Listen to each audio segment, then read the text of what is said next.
May insurance yung kotse mo? Sure. May insurance yung bahay mo? Meron. Pagka nagta-travel ka, bumibili ka ng travel insurance. Pero ang tanong ko sa'yo, meron ka bang health insurance? In this video, pag-uusapan natin kung bakit importante na meron kang health insurance. Unang-una, sobrang mahal magpagamot. Sobrang mahal magpa-doktor, lalo na kung kayo ay kailangang ma-admit. Kung meron kayong binabayaran na health insurance, assured kayo na kung sakaling magkasakit kayo, meron kayong backup. Or sila mismo yung sasagot nung pagkaka-hospital nyo. Kung kailangan mo mang operahan, gano'ng katagal ka sa ospital, yung mga gamot na yon, hindi mo kailangan mag-shell out ng malaking halaga kasi nga, meron kang insurance. Parang sa kotse, hindi mo naman gustong mabangga, di ba? Pero pagka nabangga ka, kapag ka may insurance ka, alam mo na yung insurance yung bahala sa'yo.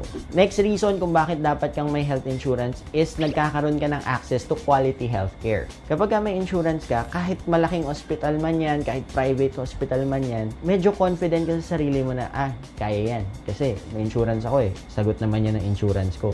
Ilang taon kong binayaran, ngayon, magagamit ko na. Hindi ko naman ginustong magkasakit, pero dahil nandito na rin tayo, doon na ako sa quality. Hindi ka natatakot, sige, dito na lang ako sa maliit na ospital para medyo mas mura.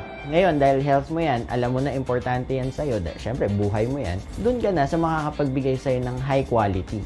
Next reason is preventive services. Depende sa plan mo, depende sa health insurance mo, merong mga nagbibigay o nag-o-offer ng mga free check-ups kahit wala ka pang sakit. Or kung meron ka ng mga sakit, sagot na nila yung check-up mo. Syempre, kasi ayaw nila na ma-admit ka o lalala ka kasi syempre, mas malaking gastos sa kanila yon. So, they keep you healthy.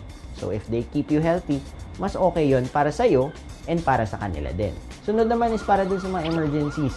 Hindi mo alam kung kailan ka magkaka-emergency. Maa-aksidente ka, magkakaroon ka ng atake sa puso. Ayaw naman nating magkaroon ng ganun. Pero hindi mo alam kung kailan ka magkakaroon.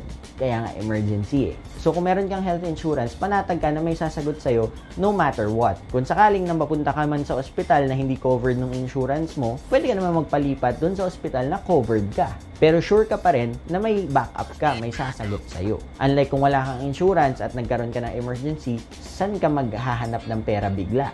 Emergency nga. So yan guys, tatandaan natin. Kung lahat ng ibang bagay sa buhay natin may insurance tayo, bakit yung health natin, na yun dapat ang priority natin, bakit yun pa yung wala tayong insurance? Actually, ako personally, tingin ko, dapat isa yan sa mga basic na binabayaran natin eh. Nagbabayad ka ng kuryente, nagbabayad ka ng tubig, nagbabayad ka ng internet, dapat nagbabayad ka rin ng health insurance kasi magkakasakit naman tayong lahat eh. Kahit anong alaga mo sa katawan mo, magkakasakit naman tayong lahat. And for sure, magagamit mo yan in the long run. At dahil nga insured ka, panatag ka na hindi ka gagastos ng malaki kasi tagal mong binabayaran na yun.